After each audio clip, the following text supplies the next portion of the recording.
Hey there, angry faithful. I just wanted to drop in, bend your ear a little bit, get your attention.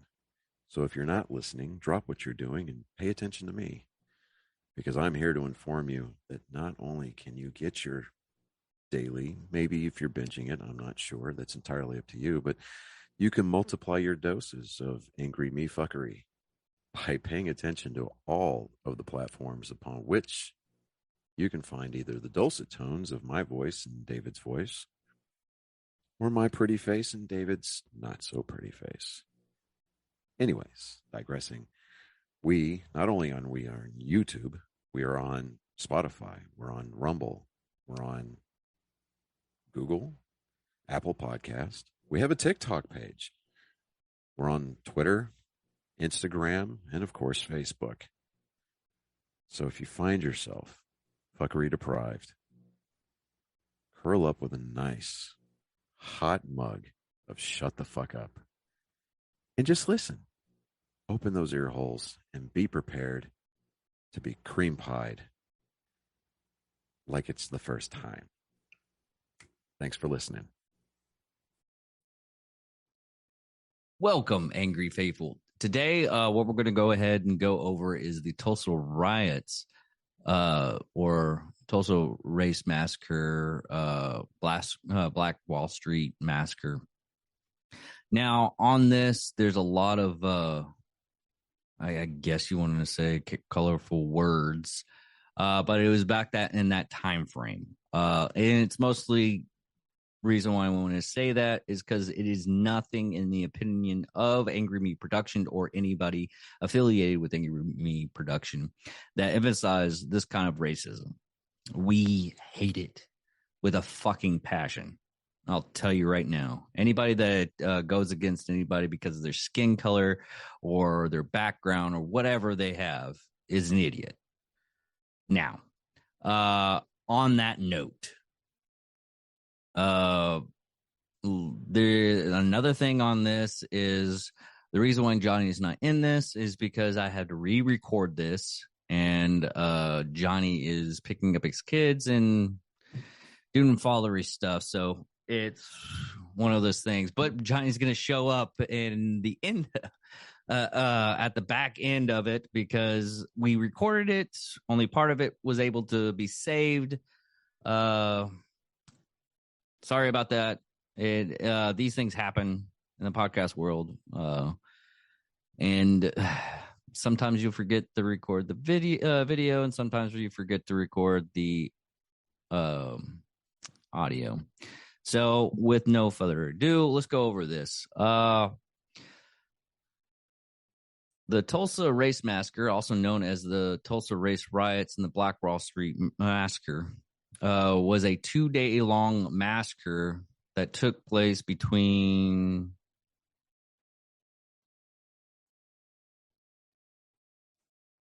May 31st and June 1st, 1921, when mobs of white residents, some of whom had been appointed as deputies and armed by city officials, attacked black residents, destroying homes and businesses in the Greenwood district in Tulsa, Oklahoma.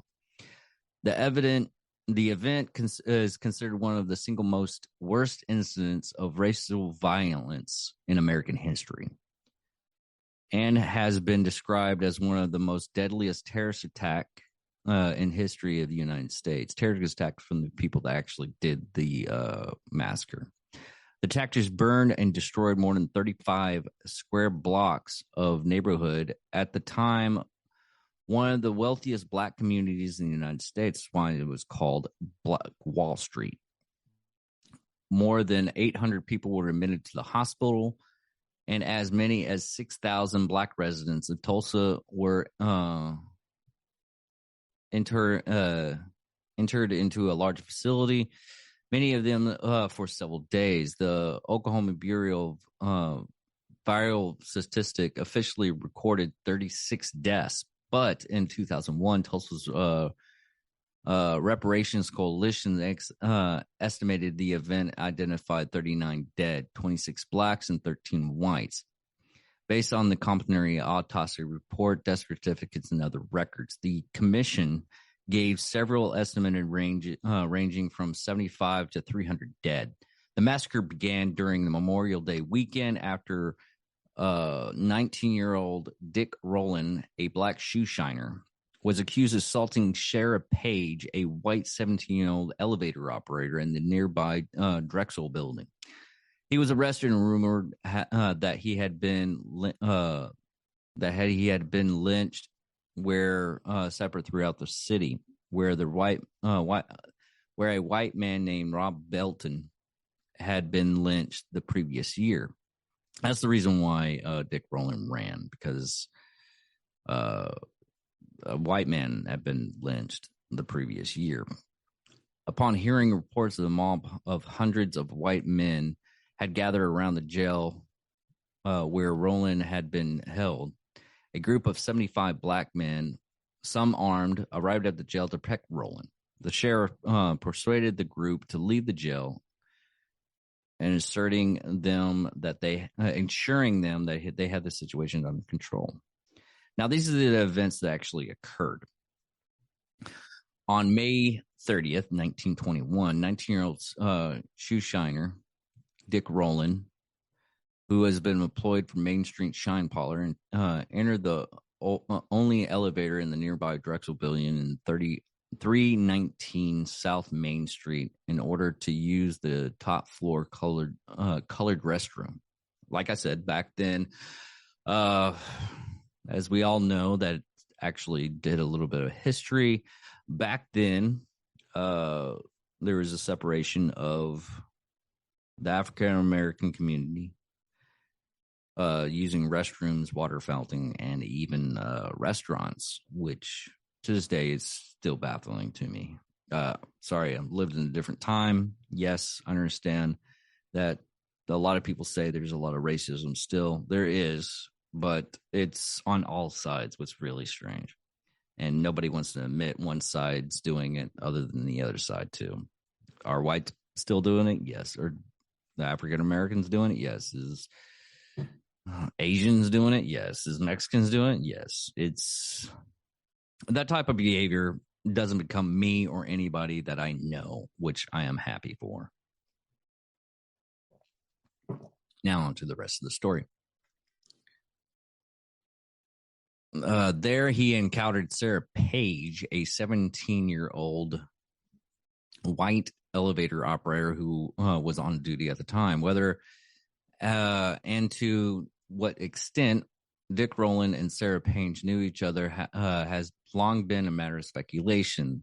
The two likely knew each other at least by sight because Rowland, who had regularly ridden in Page's elevator on his way to and from the restroom.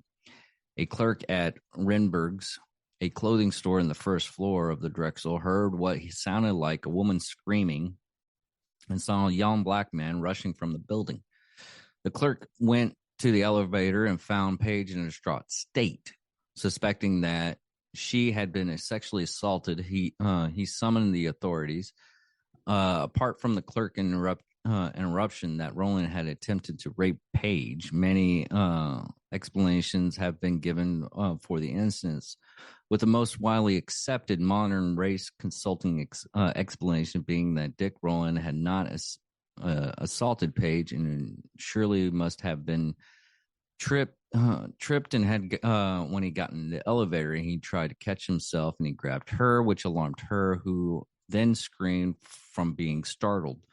That despite Rowland's account not mentioning that he had tripped. Others suggest that Rowland and Page had a lover's quarrel despite mixed race couple being extremely rare at the time.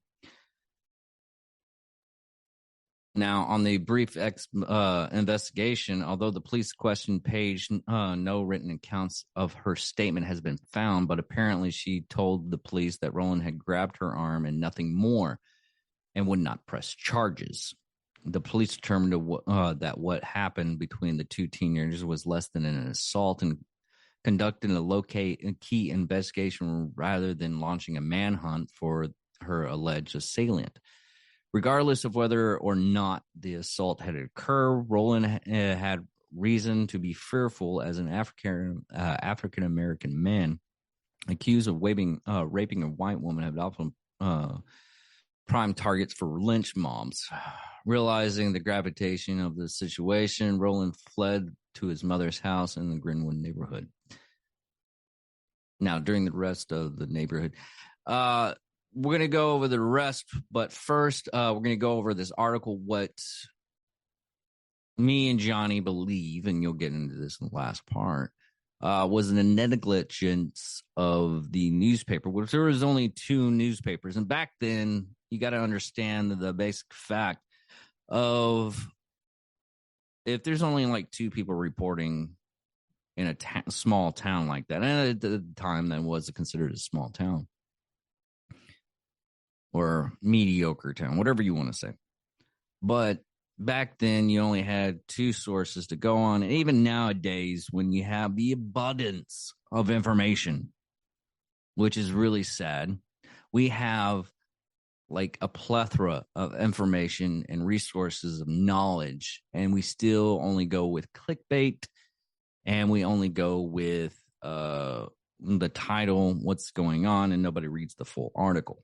Now, the only article to survive this, and by the way, this whole incident had been so whitewashed that it wasn't until recent events, like I think it was like, we'll get to I think in 1997 or 1996, in that time frame, that we have any kind of knowledge other than the town itself, that actually people that lived that time frame could give any kind of information what happened during that time.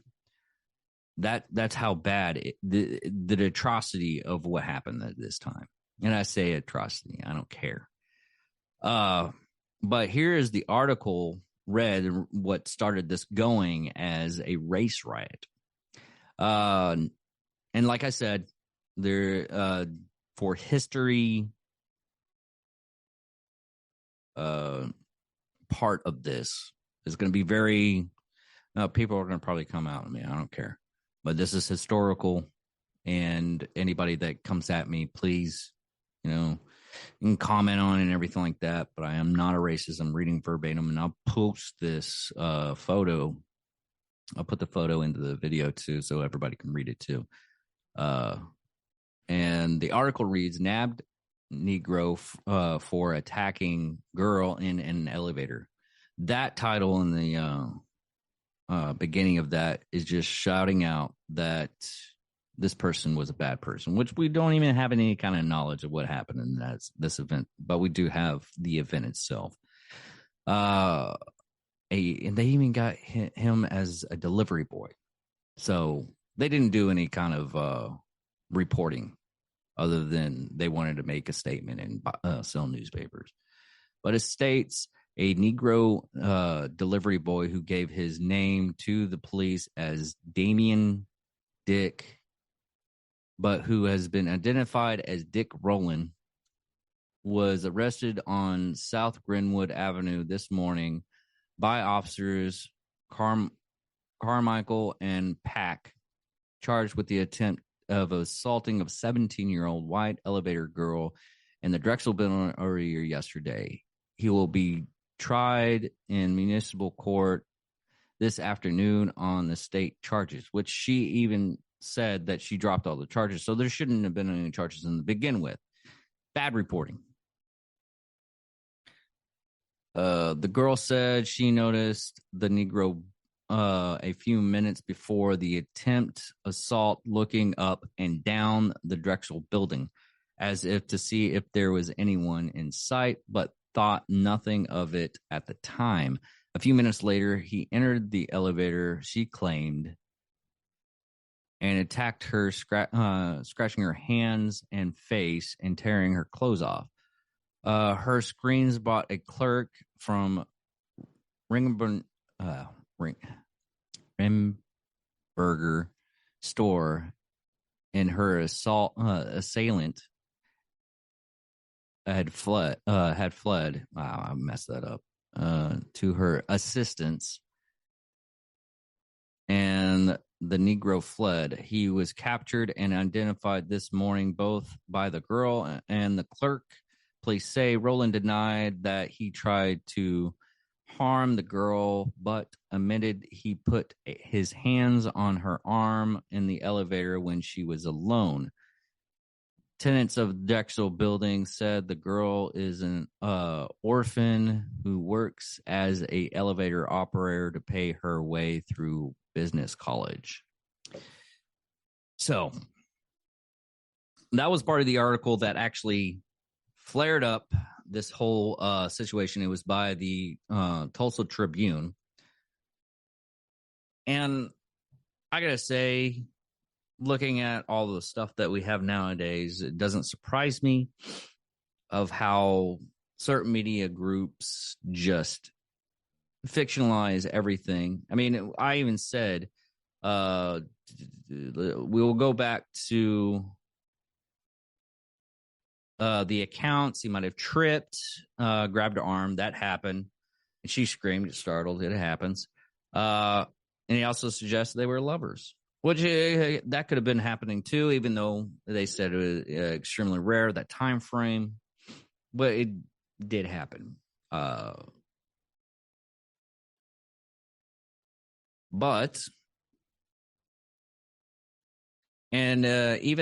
Even during the arrest, which we'll go on this, on the morning after the incident, Harry Carmichael, a white detective, and Henry Pack, a black patrolman, located Rowland on Greenwood Avenue and detained him. So he wasn't arrested, he was detained. Pack was one of the 2 black officers in the city of 45 officers. Rowland was initially taken to Tulsa City Jail at the corner of First Street and Main Street. Later that day, Police Commissioner J.M. Atkins said he had received an anonymous phone call threatening Rowland's life. He ordered Rowland transferred to a more secure jail on the top floor of the Tulsa County Courthouse.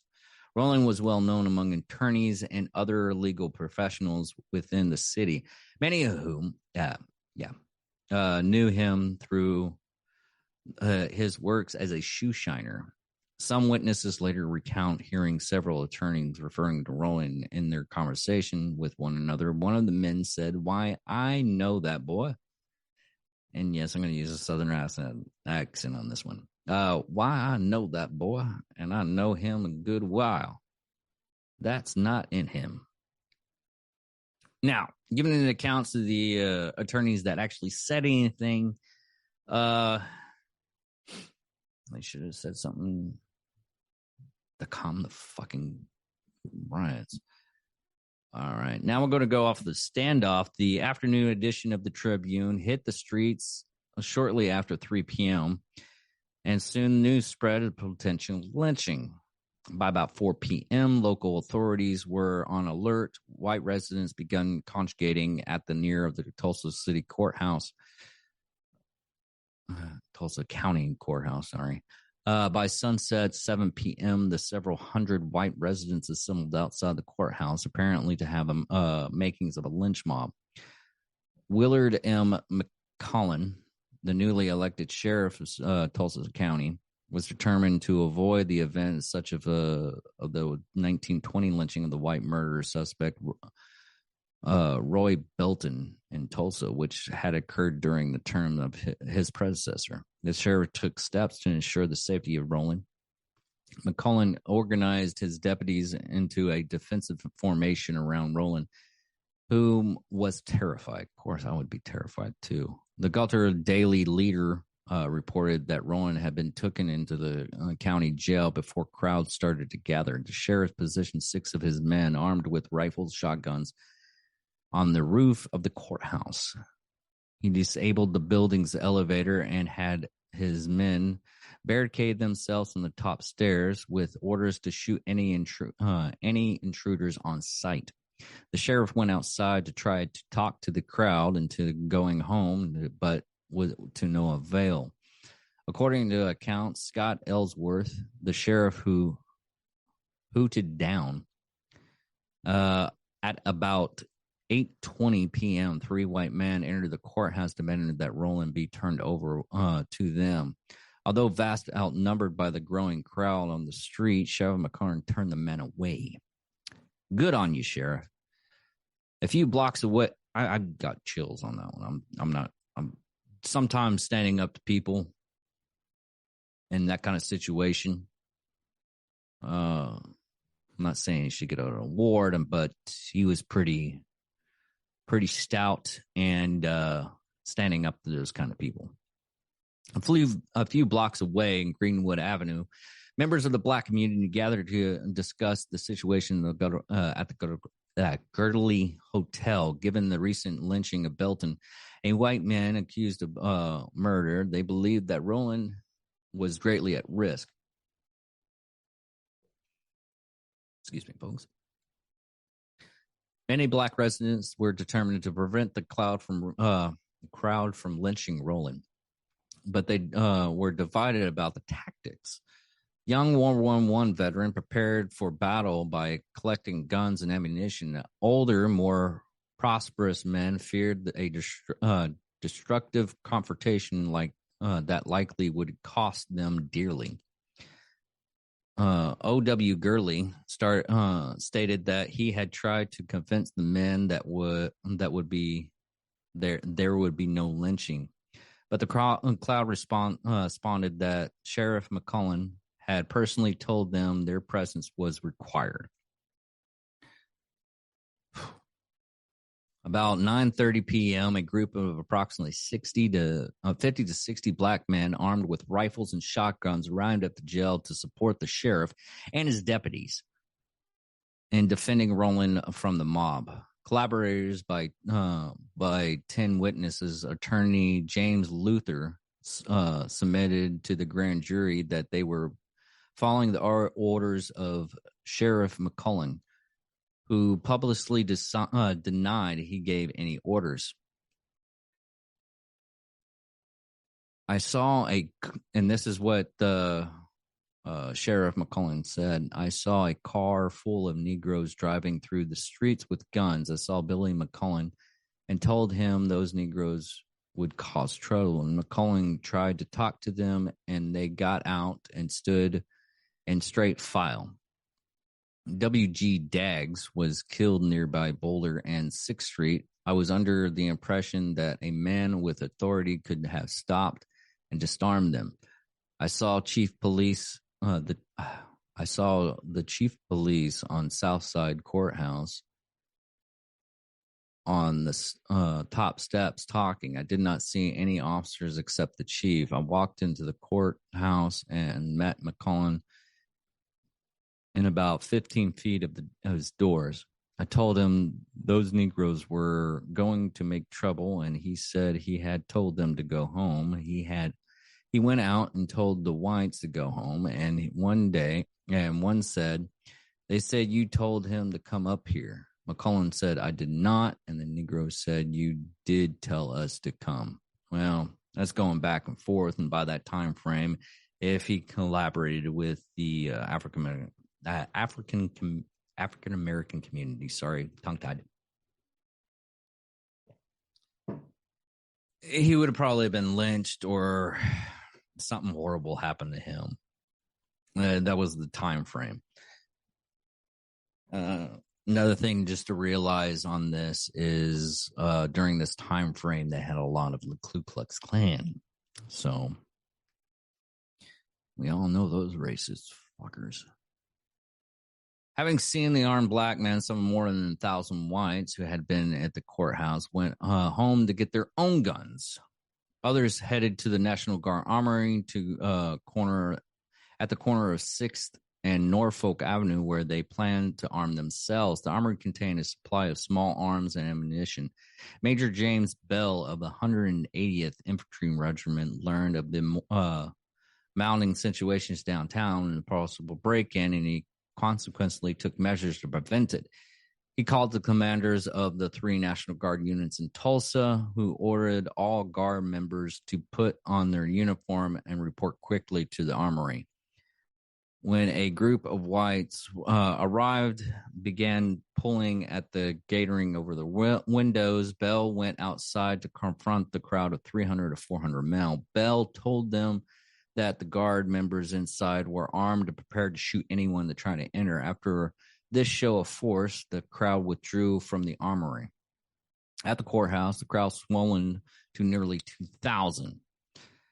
Many of them now armed. Several local leaders, including Reverend Charles W. Keir, pastor of the First Presbyterian Church, tried to dissuade mob action.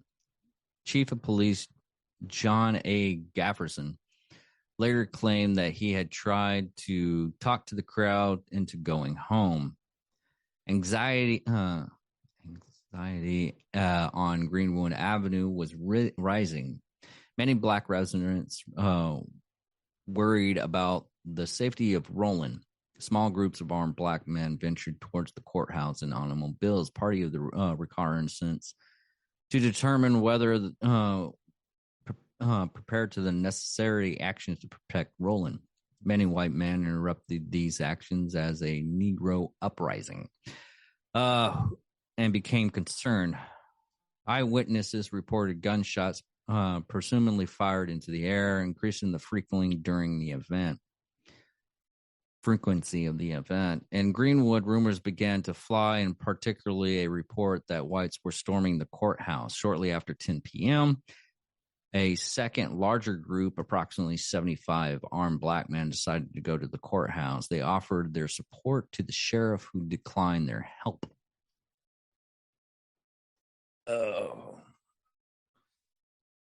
was a conflicting report about the exact time and the nature of the incident or incidents that immediately precipitated the massacre. According to 2001 commission, as the black men were leaving, a white man attempted to storm a tall white African-American World War I vet. Wow, that was really hard to say. World War I veteran. And a struggle ensued, and shot rang out. Then, according to the sheriff, all hell broke loose after that. At the end of the exchange of gunfire, 12 people were dead, 10 white and 2 black. Another first-hand account,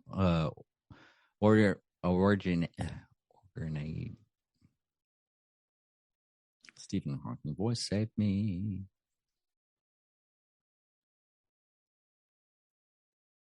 Originates from Ellis Taylor Butler, the daughter of the farmhead Peg Leg Taylor. That's interesting. Okay. Who was 19 years old and in Greenwood on that day, according to Ellis' great-granddaughter, who had passed on the story to Elliso, told her while the initial story was that it started at the courthouse, and in fact, it escalated to the courthouse. It started like down the street from the courthouse. The key incident report occurred when a group of around 6 whites approached and beat down a lone black man. Black store owner reported then came out of the nearby shop to help to defend the black man. And once they started defending him, they ended up having to shoot.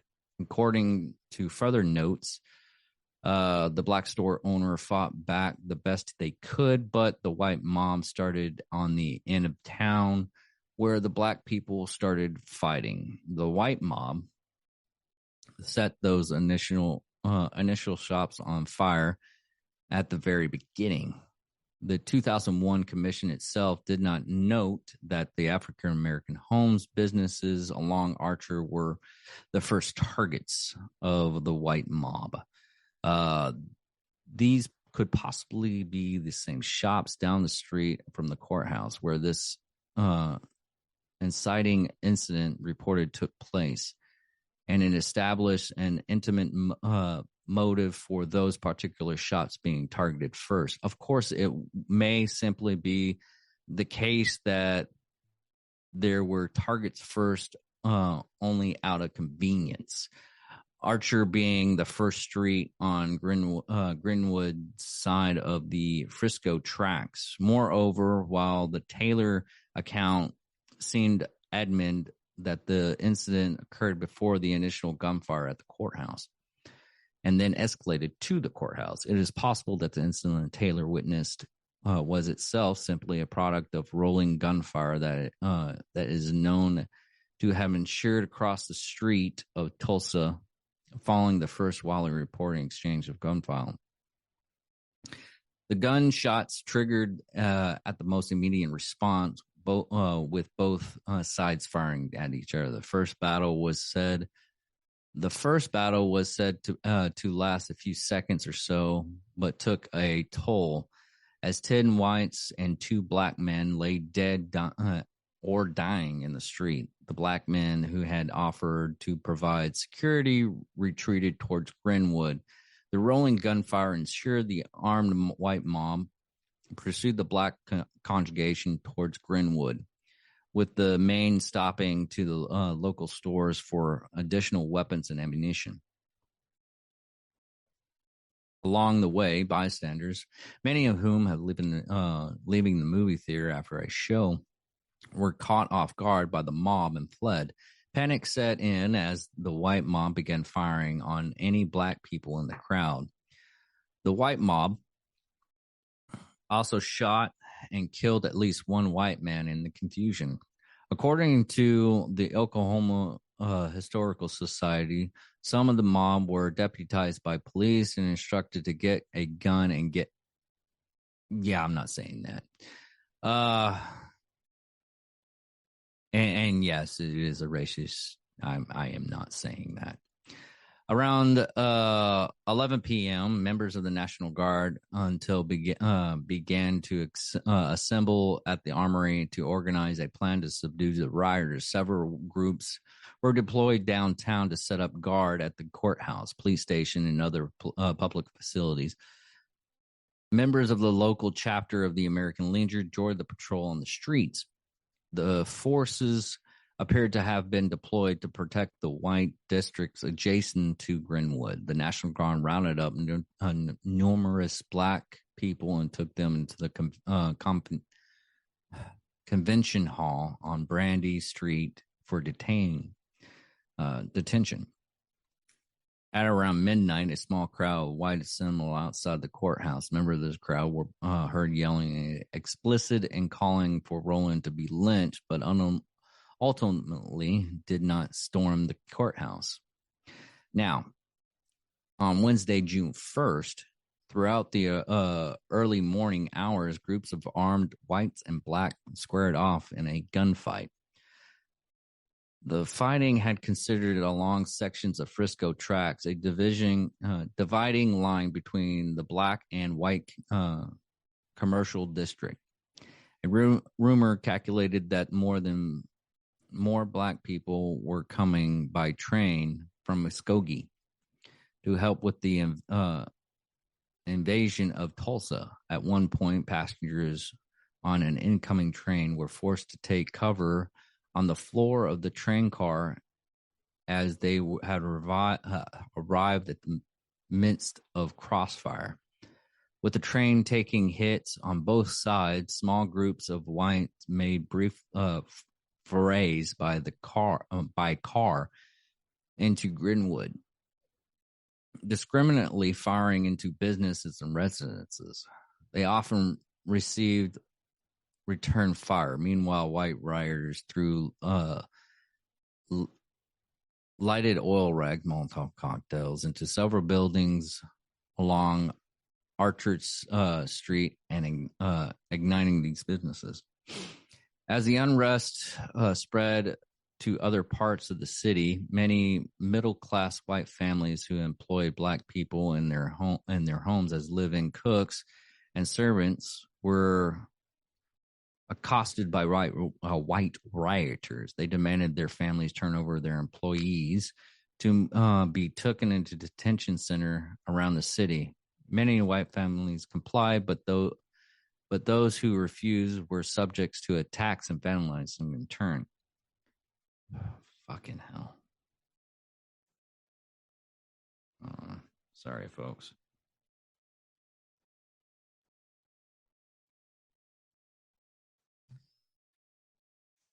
Now, as the crowd As the crews from the Tulsa Fire Department arrived to put out the fires, they were turned away at gunpoint. Scott Ellsworth makes the same claim, but his reference makes no mention of firefighters. Parishioners gave only praise to the National Guard. Other references Ellsworth gave to support the claim of holding firefighters at gunpoint is also a summary of events which they suppressed the firing of guns by the rioters and disarmed them with their firearms. I don't understand that. Yet another of his references states that they were fired upon by the white mob. It would mean a fireman's life to turn a stream of water on one of those Negro buildings. They shot at us morning when we were trying to do something, but none of my men was hit. There is no chance in the world to getting through that mob into the Negro district. By 4 a.m., an estimated 24 black-owned businesses have been blazed. Tulsa co-founder and Ku Klux Klan member W. Tate Brady participated in the riots as a night watchman. This land press reported that previously Brady led a Tulsa outrage November 7, 1917, tarring and fettering a member of the industrial workers of the world, an incident understood to be economically and politically rather than racially motivated. Previous reports regarded Brady's character seeing variable and hired black employees in his business and reported by his great-grandson.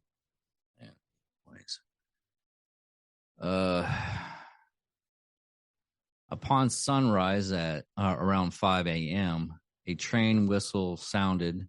Hershey said it was a siren. Some rioters believed this sound to be a signal for the rioters to launch an all-out assault on Greenwood. A white man stepped out from behind the Frisco depot and was fatally shot by a sniper in Greenwood. Crowds of rioters poured from their shelter on foot and by car into the street of the neighborhood.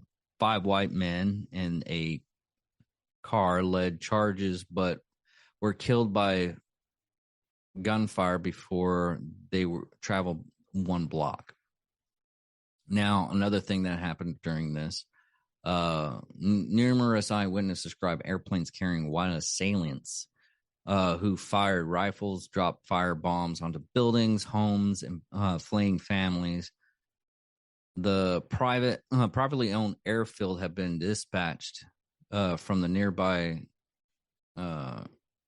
Curtis Southwest Field.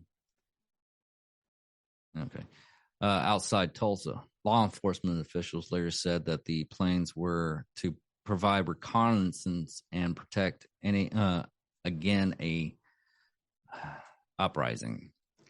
Law enforcement personnel, though, to be aboard at least some of the flights. With eyewitness accounts such as testimonies from the survivors during the commission hearing and a manuscript by eyewitnesses and attorney Buck Colbert Franklin, discovered in 2015, said that on the morning of June 1st, at least a dozen or more planes circled the neighborhood and dropped burning turpentine balls on an office building, a hotel, a filing station, and multiple other buildings. Men also fired rifles at black residents, gunning them down in the street. Richard S. Warren concluded in a submission to the Oklahoma Commission that, contrary to later reports by claiming eyewitnesses of seeing explosion, there was no reliable evidence to support such attack. Warner noted that while Number of newspapers targeted at black readers heavily reported the use of nitroglycerin, turpentine, and rifles from airplanes. Many cited anonymous sources and secondhand accounts. Billard Ford, one of the pre-estimate historian of the disaster, concluded from his large collection of photographs that there was no evidence of any building damaged by the explosion. Danny Globe commended Warner on his efforts and supported his conclusion. State Representative Don Ross, born in Tulsa in 1941, however, disdained from the evidence presented in the report, concluded that bombs were in fact dropped from planes during the violence. In 2015, a previously unknown written eyewitness account of the events of May 31st, 1921 was discovered and subsequently obtained by a Smithsonian National Museum of African American History and Culture. A 10-page typewritten letter was authored by Buck Hubert Franklin, noted Oklahoma attorney and father of John Franklin Hope. Notable quotes include Lucid. I'm gonna have to get the freaking speaking spell. Lured friends whirled and bleached and licked their forked tongues into the air. Smoke assailants the sky in thick black volumes and a minute all. The planes, now a dozen or more in number, still hammered and darted here and there with the agility of natural birds in the air. Planes circled in midair. They grew in number and humbered, darted and dipped low. I could hear something like hail falling upon the top of office buildings. Down East Archer, I saw the old Midway Hotel on fire, burning from its top. And then another building began to burn from the top.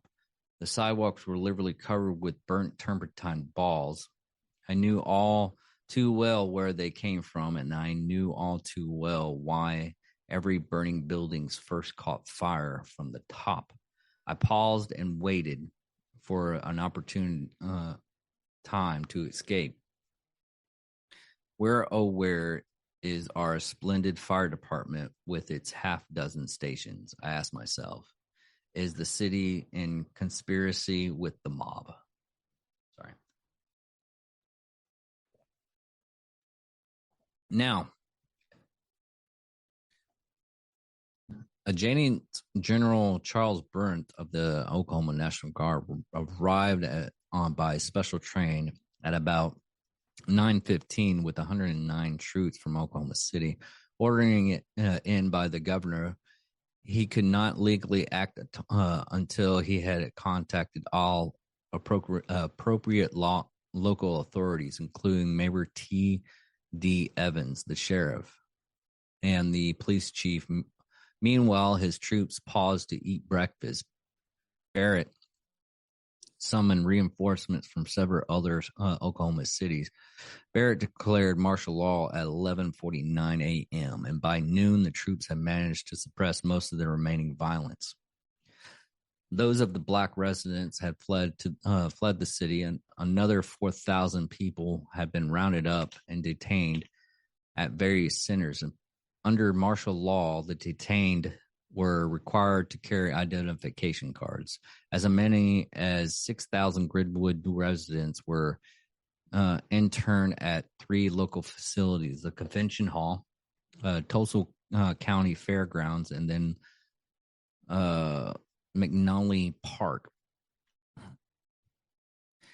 A 1921 letter from an officer of the service company, 3rd Infantry, Oklahoma National Guard, who arrived on May 31st, 1921, reported numerous events related to the spread of the riots, talking about 30 to 40 black residents in custody, putting a machine gun on a truck and taking it on patrol throughout, although it was not functioning and much less useful as an ordinary gun.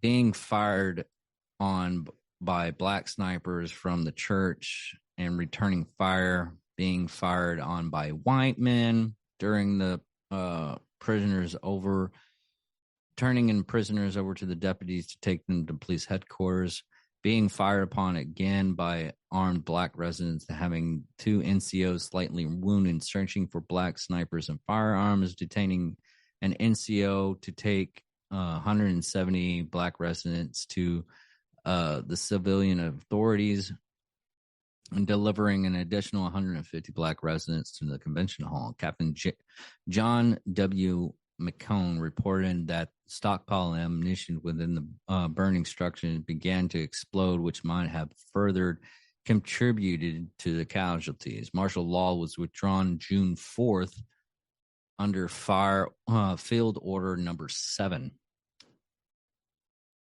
Now, on this aftermath, the massacre was covered by national newspapers, and the reported number of deaths varied widely. On June 1st, 1921, the Tulsa Tribune reported that 9 white people and 68 black people had died in the riots, but shortly after it changed the number from the total of 176 dead. The next day, the same paper reported to the court as 9 white people and 21 black people. The Los Angeles Express headlines said 175 people killed, many wounded. The New York Times said 75 people had been killed, including 68 black people, but later lowered it to 33. The Richmond Times-Dispatch in Virginia reported that 85 people, including 25 white people, were killed. It also reported that the police chiefs had reported to the governor Robertson that the total was 75, and the police major put the figure at 175.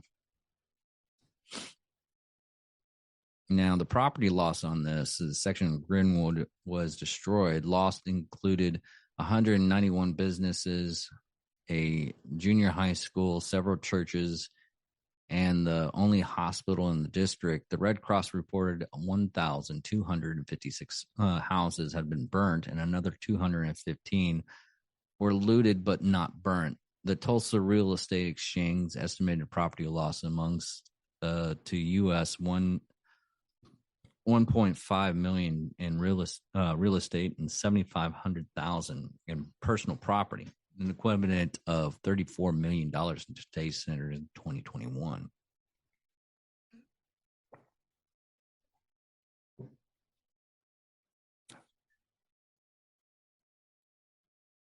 The Red Cross reported in December 1921 estimated of 10,000 people were made homeless by this destruction. Over the next year, local citizens filed more than 1.8 million, $27 million in 2021 standards, in the riot-related claims against the city. Now, on this, we're going to get into the tragedy of this, which was a tragedy. Nowadays, the Black Wall Street can still be found today under the historical Greenwood District in Tulsa, Oklahoma. After the Tulsa race massacre of 1921, it took about 10 years to rebuild the district. The historical Vernon AME Church is the only building standing today, which was part of the last remaining structures of the 1921 massacre. The residents of Greenwood District tried to keep the memory of Tulsa race massacre prominently within the community. Today, many memorials stood out of respect for the memory of what was once one Black Wall Street. Many investigators still underway in Greenwood District in the hope that there is unmarked graves can be found and more victims of the massacre can be identified. Now, me and Johnny are going to go over some opinions of our stuff. Since, like I said, I had to go over the first part so everybody can learn what we were talking about in the second part. And was it a tragedy? Yes, it was absolutely a tragedy. And it was a spawn on humans in general. But as anyways, let's go for the rest of the episode. Thank you all for listening and enjoy the second half of this. And hopefully we can get away from this type of shit in the near future. Okay. All right. So that we'll just call that a bathroom break because the soundboard apparently needed a bathroom break. But the media definitely played a direct role. That wasn't the soundboard. That was, I don't know why, but I think it's, I got to recheck my stuff and see if I fucking paid this shit. That might have been a little nugget that you needed to drop off air, but whatever. And we're all about transparency here, right? Yeah. So, I mean, there was a standoff at the courthouse. There was people taking up arms. Next thing you know, there was a violent outbreak. They said that the first battle, quote unquote, was said to have lasted a few seconds or so, but it took a toll. I mean, you and I both know that is called the Mad Minute, where you try to establish fire superiority. 10 whites and 2 black men lay dead or dying in the street. The black men who had fled or who had offered to provide security retreated towards Greenwood. A rolling gunfight ensued. The armed white mob pursued the black contingent towards Greenwood, with many stopping to loot local stores for additional weapons and ammunition. Along the way, bystanders, many of whom were leaving a movie theater after a show, were caught off guard by the mobs and fled. Panic set in as the white mob began firing on any black people in the crowd. And the white mob also shot and killed at least one white man in the confusion. You know what that makes me think of right there? What? Django Unchained. I can't see out of these fucking things. So, I mean, oh God. Now I'm not gonna verbatim quote this, but the white mob also shot and killed at least one white man in the confusion. Now, according to his Oklahoma Historical Society, some in the mob were deputized by police and instructed to get a gun and kill a N-word. Yeah. I'm not saying it. Now, at around 11 p.m., members of the National Guard unit began to assemble at the Armory to organize a plan to subdue the rioters. Several groups were deployed downtown to set up a guard at the courthouse, police station, and other public facilities. Now, members of the local chapter of the American Legion joined in on patrols of the street.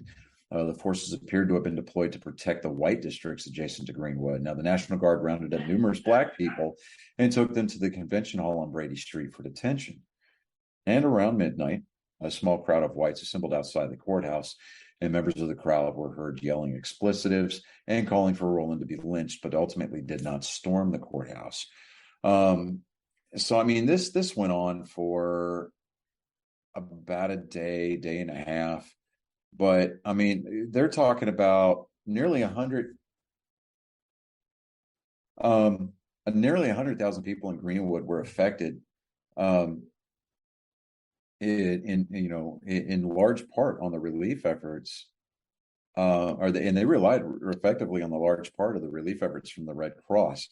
Now, important for future survival of this district, they worked to create a large-scale plan in order to provide security, food, shelter, job training and placement, health coverage, and legal support for all of them, the survivors talking about. Now, the Red Cross was working in the aftermath of a tragedy, the victims of which had all the characteristics of prisoners of war, homeless and helpless, abandoned by their home country, confined in specific areas, denied basic human rights, treated without respect, and deprived of their possessions.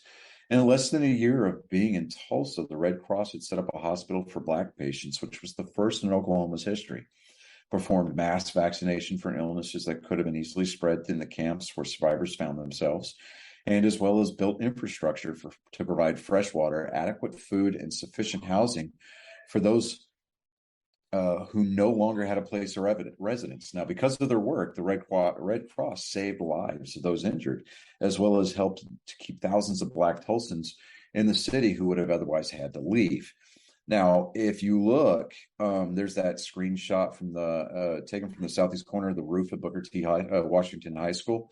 Yeah. It's a panoramic shot, man, and it looks like downtown Hiroshima after the bomb went off, man. It looks more or less like the fire bombs from World War II. Talking about Dresden, yeah. Now, I mean, now we're talking property losses. We went over those figures earlier,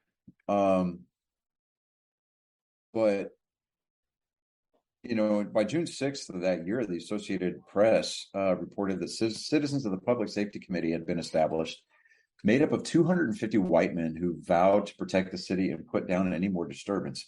A white man was shot and killed the day after he failed to stop as ordered by a National Guardsman. So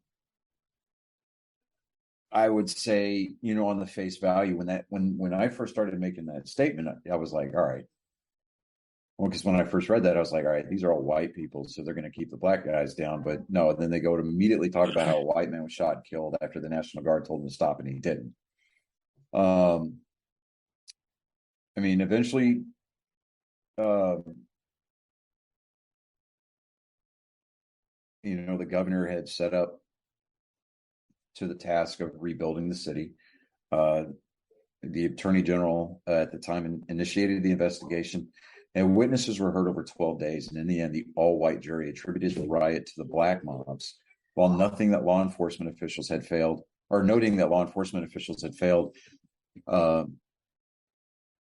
in preventing the riot. Now, a total of 27 cases were brought before the court, and the jury indicted more than 85 individuals. And in the end, no one was convicted of charges for the deaths, injuries, or property damage.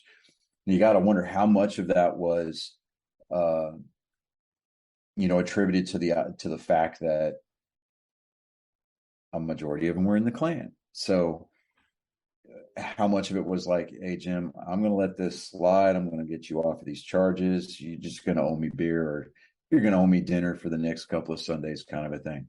On June 3rd, a group of over 1,000 businessmen and civic leaders met, resolving to form a committee to raise funds and aid in rebuilding Greenwood. Judge Jay Martin, a former mayor of Tulsa, was chosen as the chairman of the group, and he said at the mass meeting, Tulsa can only redeem herself from the countrywide shame and humiliation into which she's today plunged by complete restitution and rehabilitation of the destroyed Black Belt. The rest of the United States must know that the real citizenship of Tulsa weeps at this unspeakable crime and will make good the damage so far as it can be done to the last penny. I think that was a step in the right direction. Do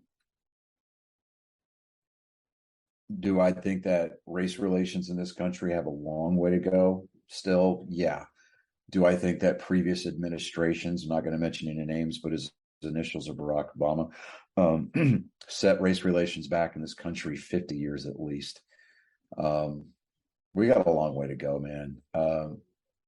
If we're expected to start progressing as a people, I think that a lot of the closet bigots and a lot of the outward bigots in this country need to be, brought to task.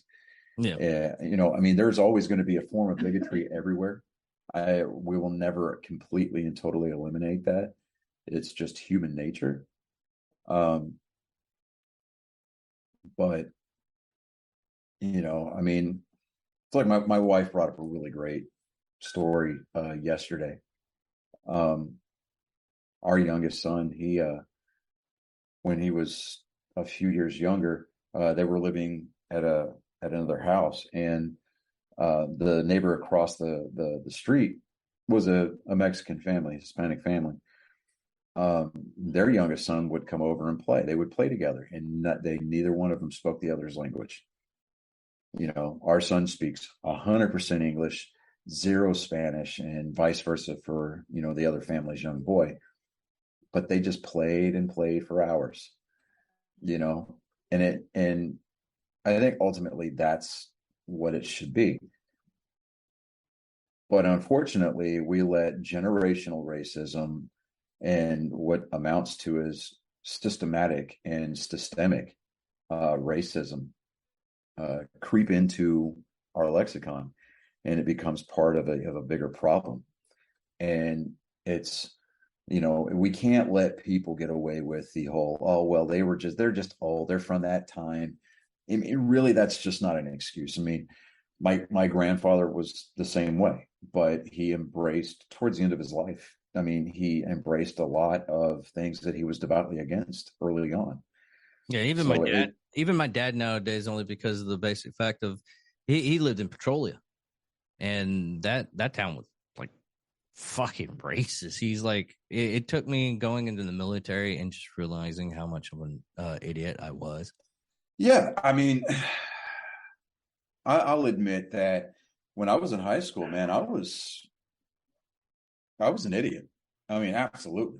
I was an absolute idiot.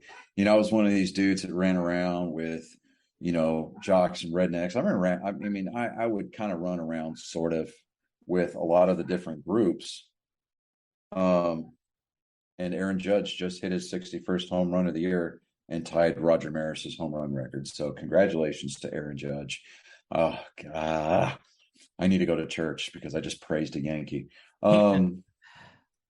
But it took me joining the Army. And even in the Army, basic training, man, my battle buddy in basic training was black, and he had no time, bless you, he had no time for a white boy at all. There was another guy who was Samoan in our platoon, no time for white boys. And he saw me as an easy target. And he jumped on me one night, and I put my foot right in the middle of his chest and threw him on the floor.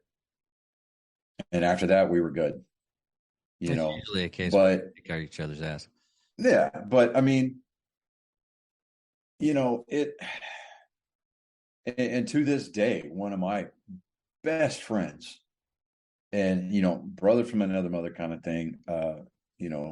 My boy Mikey, Mikey Lopez. He's, dude. I'd lay down in front of a train for that guy. It's to the point. We still see skin color, but we don't see it like we did through the prism that we did when we were younger and just didn't know any better. And then and even now, to an extent, the people that I served with that aren't white, I don't see them for being black. I don't see them for being Hispanic or, Filipino or Laotian or Vietnamese. I don't see that. I see them as a brother, and we all bleed the same color, so, but it things like this, and it's unfortunate that they happened, but the fact that for the longest time it was largely in part forgotten about in state, county, state, and in even national history. And the fact that they took the steps in Oklahoma to make this a part of the learning curriculum goes a long way towards making sure that we that we don't forget the darker parts of our history. And I've said it on many of our episodes, and I've said it in many conversations, that Winston Churchill said that those who do not learn from history are doomed to repeat it. So it's one of the it's like the left's movement to take down and erase all traces of Confederate history in our country, taking down statues of General Lee or Ulysses S. Grant, taking the statues down and taking their name off of high schools or whatever. It's not going to make things unhappen. That stuff happened. It was a vital part of our country's history. It's as much crap as we give the Germans, for being back-to-back World War losers, things that nature. The one thing that I will applaud the German government for is the fact that the darkest part of their history, being the Holocaust, is still taught, remembered, and memorialized in their country to this day. Dachau, Auschwitz, those concentration camps still exist, but I mean, not in the capacity that they did in the 40s, obviously, but or rather the 30s and the 40s, if we're going to get people to try to come down on us and be all fact checker. But they're there set up as a museum, a memorial, so that way people don't forget. And what is it? I think it's Auschwitz that they've got a display of just piles of murdered Jewish citizens' shoes. Yeah. Just to kind of give you an idea as to what happened there, to give you kind of a tangible visual representation, so to speak, of just how far reaching the final solution was trying to go. And had Germany succeeded in their goals and actually ended up repelling the Allied invasion on June 6th of 1944, they very may well have eradicated Judaism. And there's no telling what kind of a world we'd be living in today. But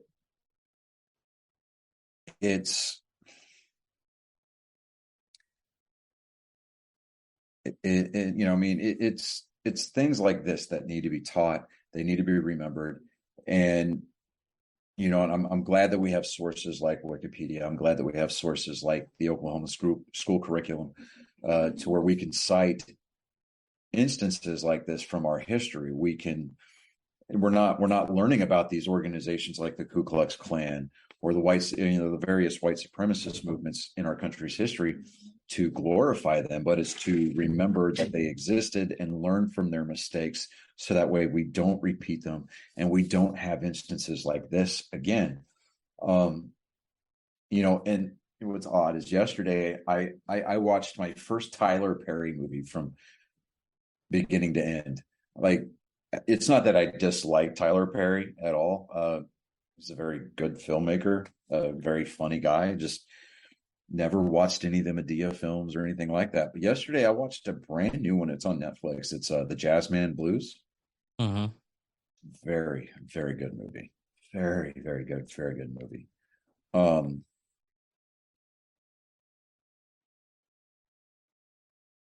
And it dealt with the lynch mobs of the 20s and 30s. So, it's worth a watch.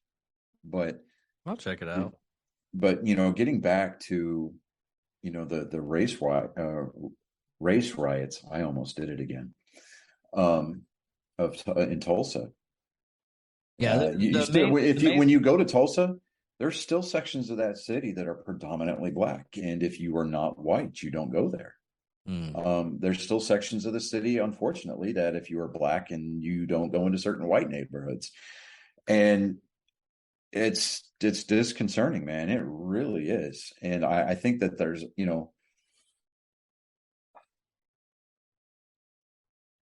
even to a very large extent, the fact that we have Indian reservations at all, the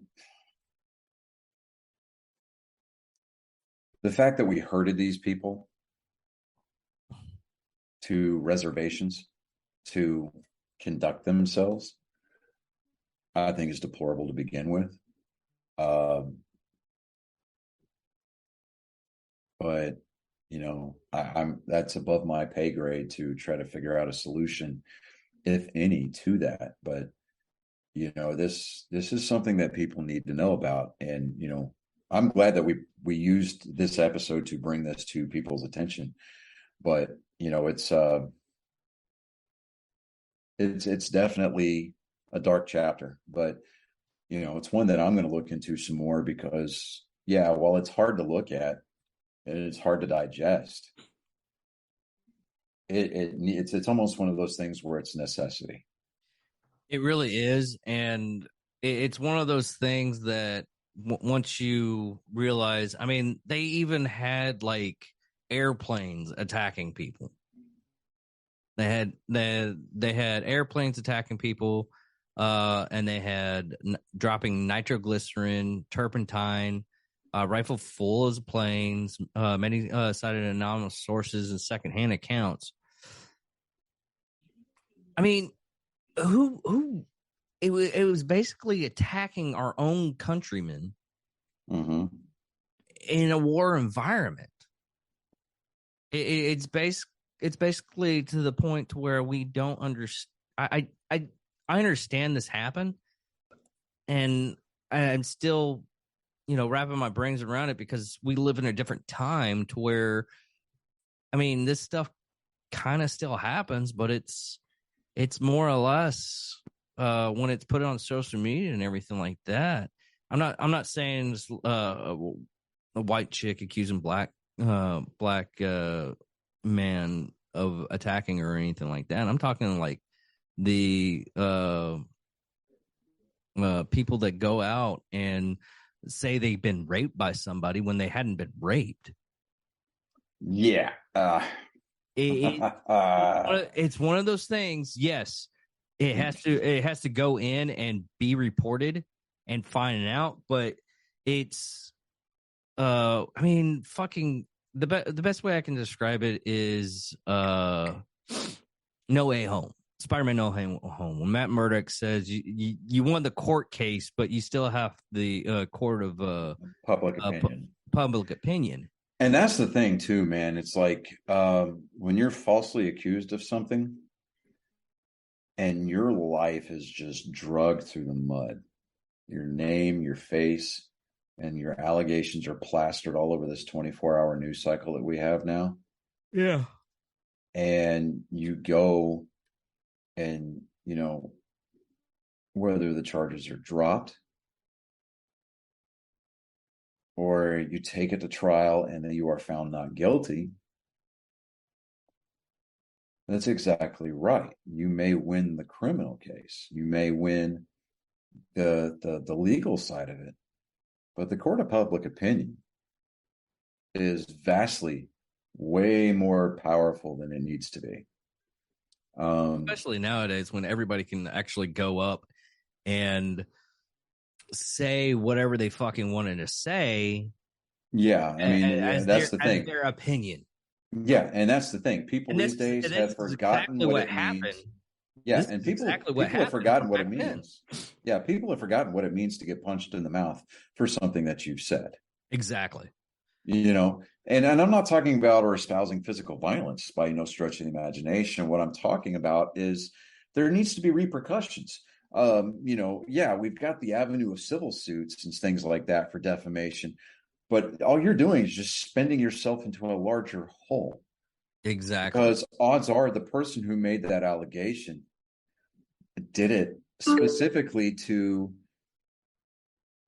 ruin you because they were bored. Or, there's some people like that.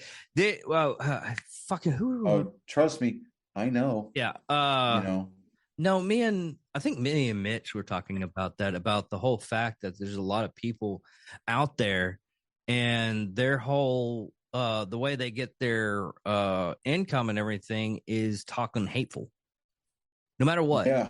They're talking hateful, and that's how they get ad revenue, because they're getting people. I mean, Alex Jones does it. Anthony Tate is the newest one that's canceled everywhere because of the stuff that he ends up saying, and a lot of it is hateful. And I hadn't looked at Anthony Tate stuff, so I can't really judge on his. But Alex Jones' whole thing is basically creating conspiracy theories. Now, mind you, there's a small amount of stuff that he says that's actually true. Like it sounds crazy in it, like the Pizzagate thing, but it ended up there was actually a guy that was doing that shit with fucking political parties, both England and the United States. Mm-hmm. And it gets to the point to where, what are we supposed to believe? Are we supposed to believe the small shred of information that that we're given and just go off on it? Or are we actually supposed to do the most responsible thing is do research and find out? Mhm. I mean, look at the whole 2 years that we fucking spent, and we just found out just recently, oh, we've been lied to. Huh. Weird. All this stuff that we're sorry for ruining the economy, destroying everything we could possibly destroy because we were scared. Yeah.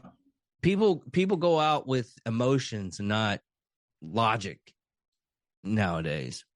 Yeah. I mean, in a world that's short on common sense, that God gave a block of wet concrete.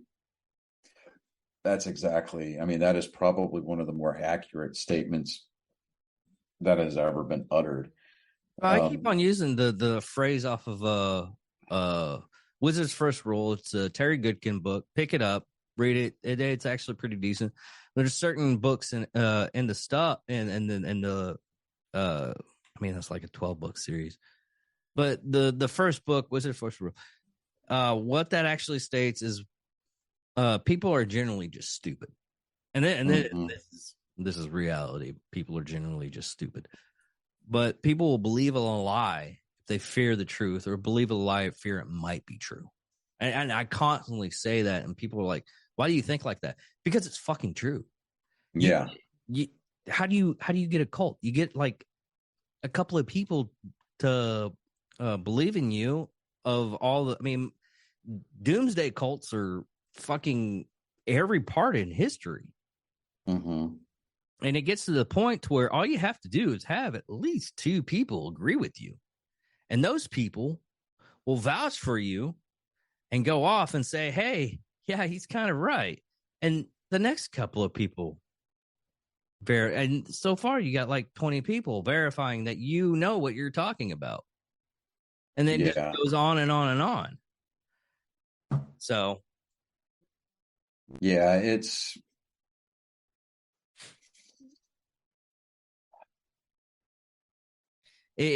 one of those things that gets to the point to where people will start believing on their fears. Like, oh, these people, we did horrible and they're gaining power. We got to knock them down. Yeah. And it's not, sometimes it's not even. It's part of that cancel culture again. It all goes back to where, and to me, the cancel culture, I'm just glad the woke shit's going down. Well, and even then, man, it's a slippery slope, because the people that are trying to get rid of the woke culture are in fact canceling it. And I know you're like, now I know where you're going. You're like, okay, where's he going with this? But let me finish this. No, it's not that. What's funny about that is the people that are actually trying to get rid of it the hardest are comedians.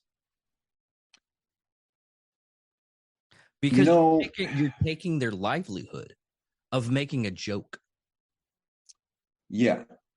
But here's the thing.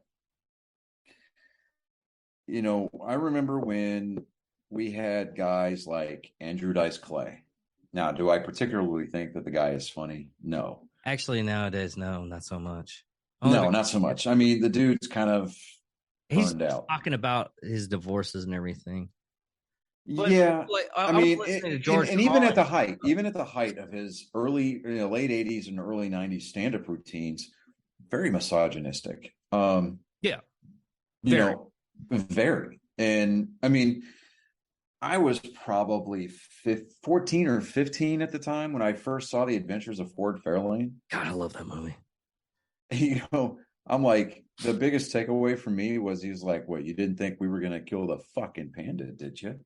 And I'm like, okay, the panda's not dead. All right, great. Or when he's falling off the Capitol Records building and he's going, my hair, yeah. And I'm just like, all right.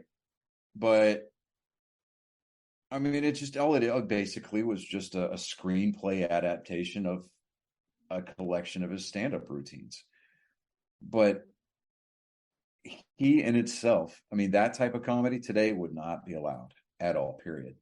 I mean, you look at Dave Chappelle. Dave Chappelle is probably, I mean, he is. It's not. There's no debate about it. He is a generational comedic talent, and Or even Bill Burr. yeah, or even Bill Burr. Oh, I love Bill Burr. God, Love Bill Burr. Love that guy. Have you yeah. seen F is for Family on Netflix?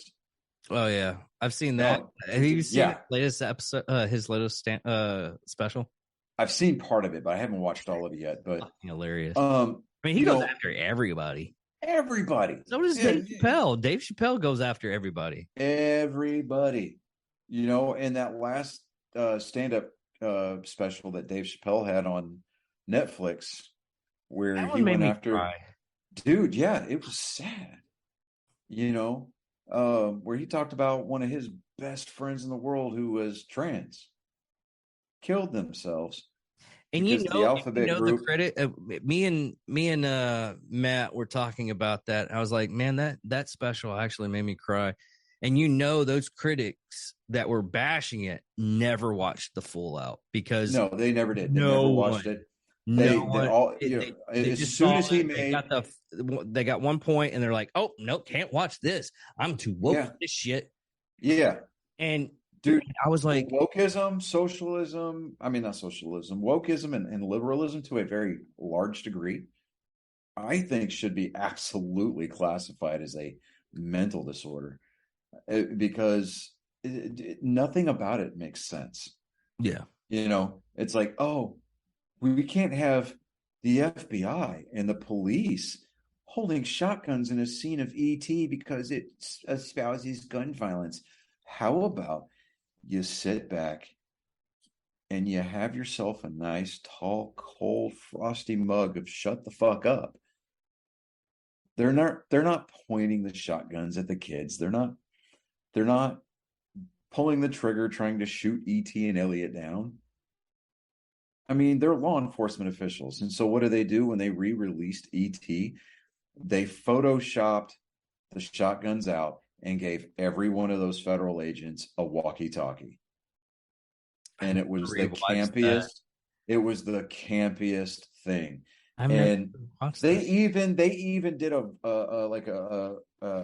they went in and did like the voiceover for the Halloween scene when everybody's coming downstairs and the mom, she looks at Elliot's brother and she's like, oh, you look like a little terrorist. No, the line was, you look like a terrorist.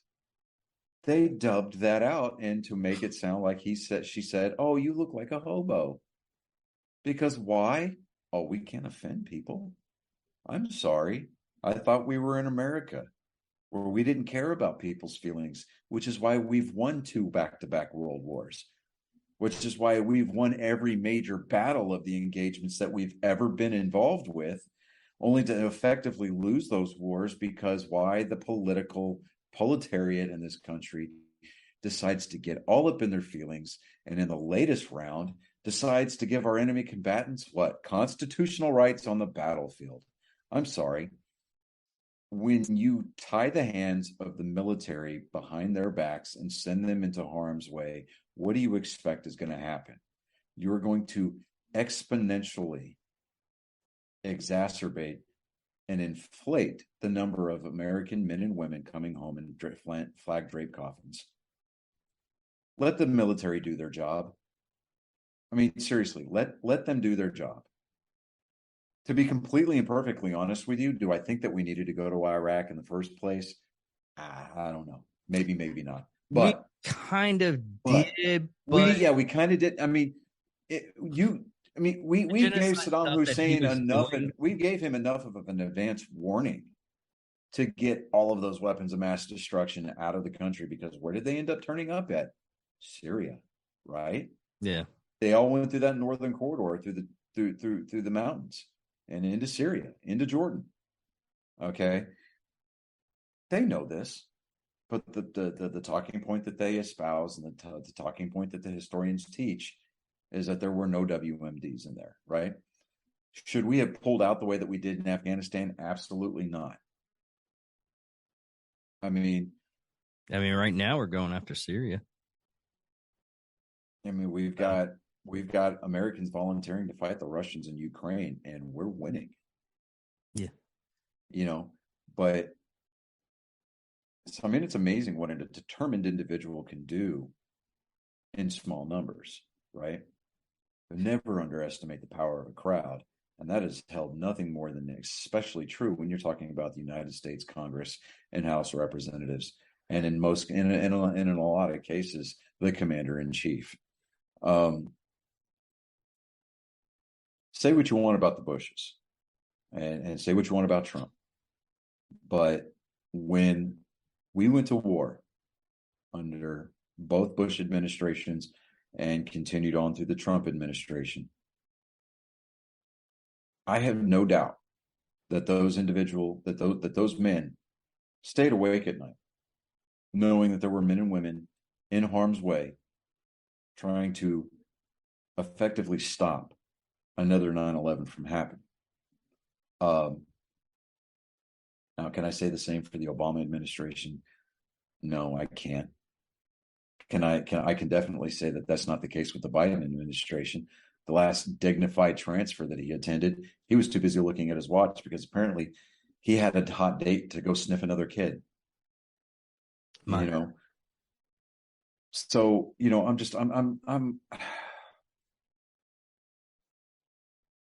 I don't know, man. We've got a long way to go in this country. Even just to get back to center, do I think that we'll see it? Maybe. We'll probably see it in our we life. We were heading that way. We were heading that way, at least economically, under Reagan. We were headed that way economically under Trump. Actually, we actually made it during even like the first Bush administration. We actually and then a lot of stupid things happened.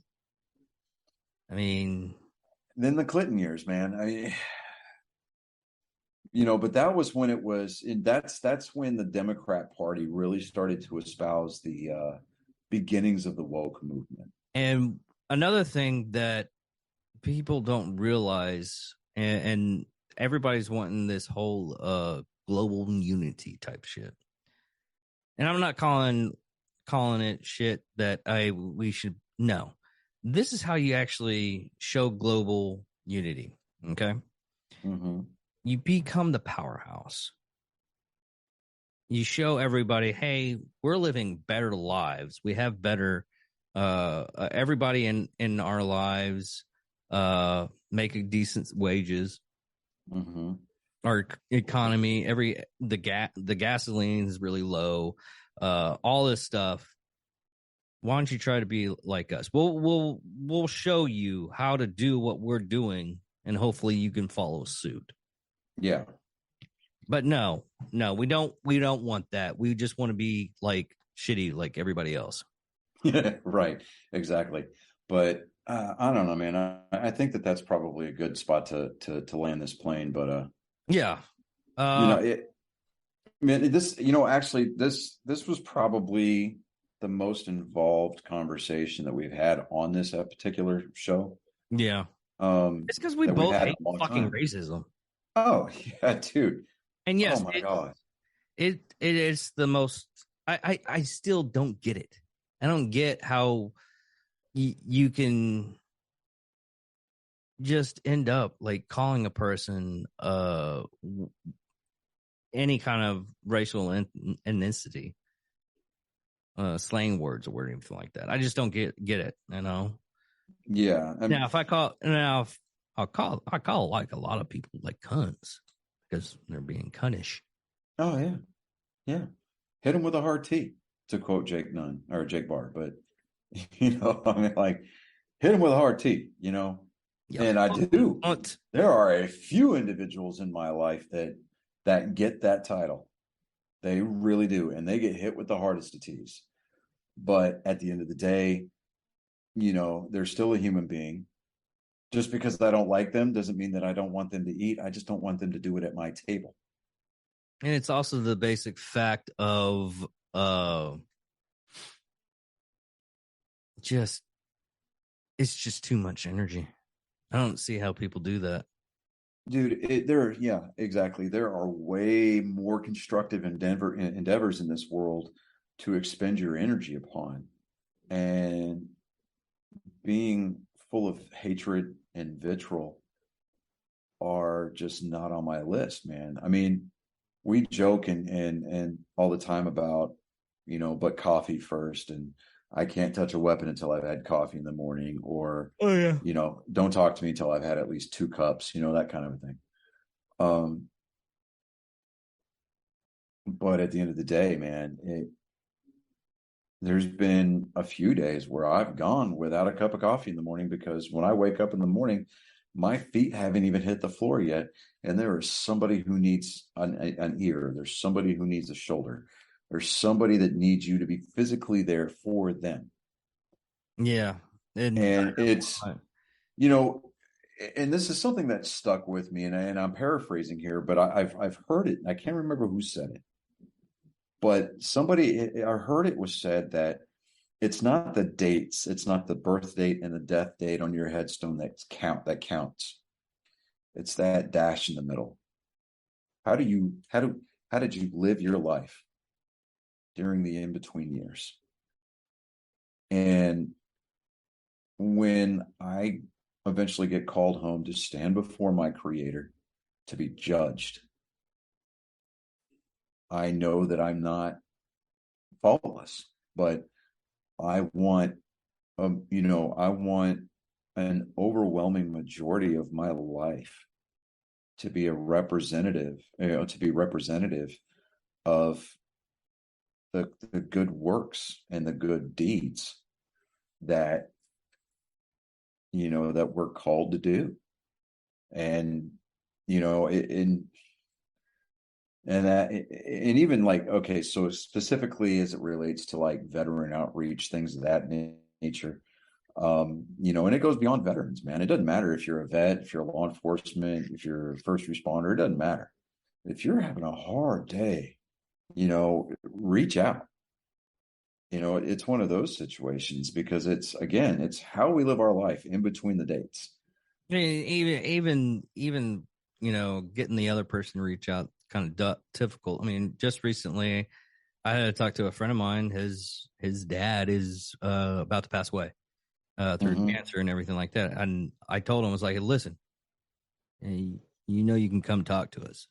And he's like, I just got to stay. And his excuse was, man, I do not want you to see me. And because you can see right through my bullshit, and you're going to call me on it, and I'm just going to start crying. I was like, dude, you're going to need to fucking cry. Yeah, exactly. I mean, dude, he's trying to, he's trying to be tough for his sister. And I understand that, but yeah, but here's what you need to remind this individual of, dude, is the fact that sometimes the hardest and bravest things that we can do is to let down our guard. Yeah. The strong, I mean, the most resoundingly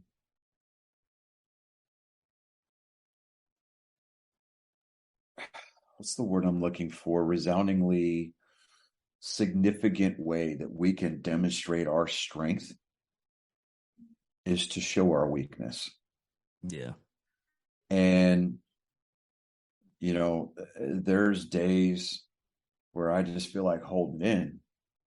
Everybody's going to go through that. But, we have people in our lives. I don't care how detached you are. There's always going to be somebody that's willing to pick up that phone at 3 a.m. Yeah. And, I know that we've kind of transitioned subject matter, but, it all goes like this kind of a good talk in a while. Yeah. I mean, but it all kind of comes back around, and it's like, it doesn't matter what you're going through. If you're feeling alone, if you're feeling suicidal, if you're feeling depressed, if you're feeling discriminated against, I mean, we could go a couple different ways about it. We can get loud, and we can get belligerent about it, and we can try to create a hashtag movement, or we could try to keep it as in-house as possible and let our peers help us through that time. Yeah. And that's the biggest takeaway from anything and everything. is to, if we're going to succeed as a society, we need to get back to that. We need to get back to the front porch and back porch, get-togethers. Yeah. I mean, I was I can't count the number of times. I was Yeah, actually thinking about that recently. Yeah, I've lost count of the number of times where I've just kind of marveled at gatherings, even with family. We're in the same room and nobody's saying anything to anybody because we're on our screens. Yeah. You could be sitting right next to somebody, but you were 1,000 miles apart. And, I marvel at that. And I'm like, how does that happen? I mean, how do we legitimately allow that to happen? I don't get it. I really don't get it. I hate to be a stickler on this, but everybody going like, oh, it was the phones that did this. This is no, it's just the newest annotation. We used to like everybody watching TV and not paying any attention to it. We used to like it was books at one point in time. It was news, newspapers or whatever. Something was getting our interest away from each other. Right. At times,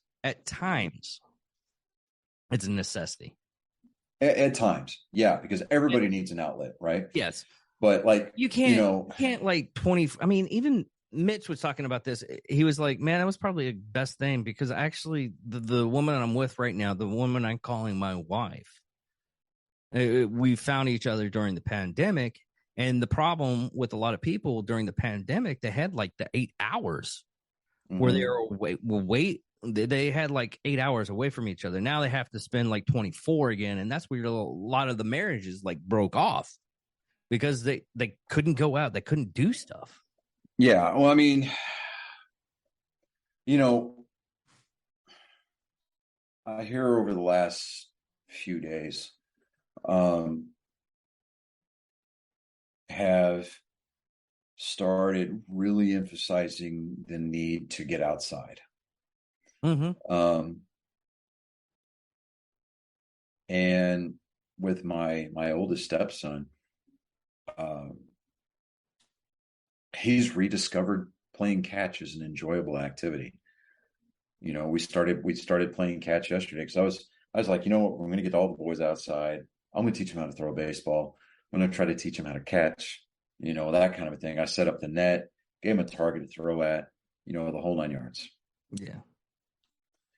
And him and I probably played catch for about 35, 45 minutes yesterday. And as he was going inside, he sticks his head back in from the back door. And he's like, "Hey, are we going to do this every day?" And I was like, "If you want." He goes, "Yeah, I'd like that." And, we got out there again today and we played catch. It's just, we're not talking crap to each other. We're not trying to make each other laugh. We're just throwing the ball back and forth, man. And, it's outside, but we're connecting, we're focused on each other. And, it's building, to borrow a term from Inside Out, we're forming a core memory. Yeah. And you can't do that through a screen.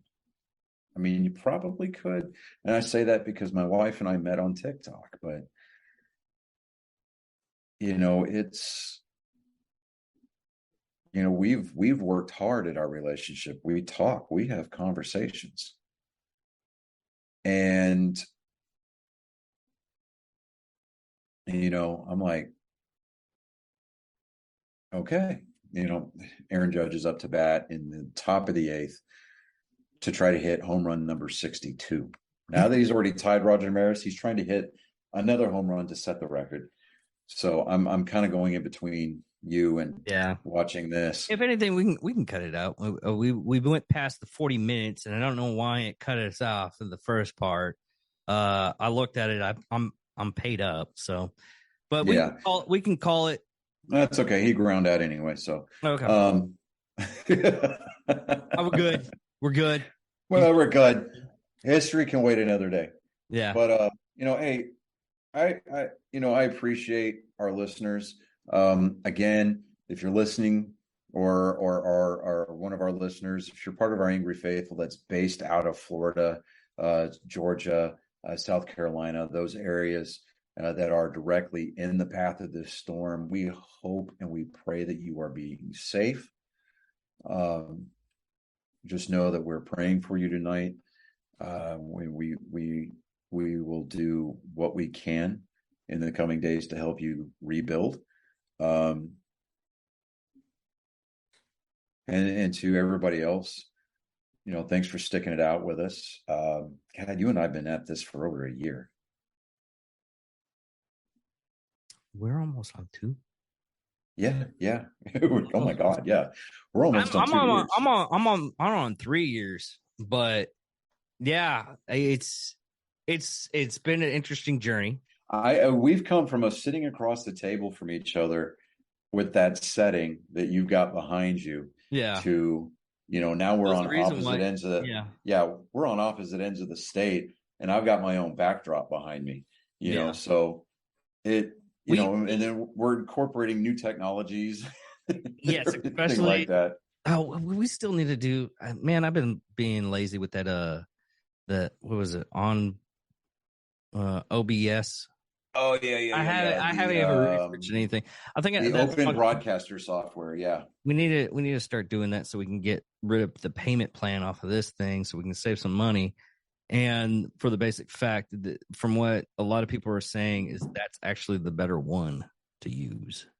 But I gotta figure. Yeah, we got to sit down and we got to figure that one out. But at any rate, because with this, while we're doing it on air, like one of us, well, probably me, we can go in and put in like the photos and everything like that while we're filming. Oh yeah. And joke time with Colin, maybe drop his FaceTime into the broadcast, maybe. Yeah, potentially. You can do that. So I don't know, we'll get all that figured out. We're going to evolve. We're going to continue to hopefully get better. Yeah, and tomorrow, Sunday's episode is going to be with the fucking hell. Sunday, I will be out of pocket. I'm going to be heading back to Wichita Falls to drop my boys off. I'm doing the episode tomorrow. I'm recording tomorrow. Right. Okay. Well, I will let you know what my day looks like tomorrow. It's 5:00 because it's going to be 6:00 their time. 5:00. The Disruptors. That's what we're going with. A couple of cops from I think Ryle, Texas, North Carolina. Riley, North Carolina. Yeah. They're friends with Tansy, and they run a podcast. And one of them just had a baby girl, and I was supposed to have. It was that group of people I was supposed to interview last weekend. All right. Well, we're coming up on the 9:00 hour here, Central Time, everybody. I have to cut you off, David. I'm so sorry. But I'm Johnny Skelton. I'm David Dickerman. Thank you all for watching and keeping up with this. And hopefully we can get some more TikTok stuff. I think the next TikTok thing is gonna be the fanny pack. That's what I'm gonna take out. That's the clip I'm gonna take out. Yeah, you do that. All right, man. All right, man. I'll talk to you later. All right. Love you.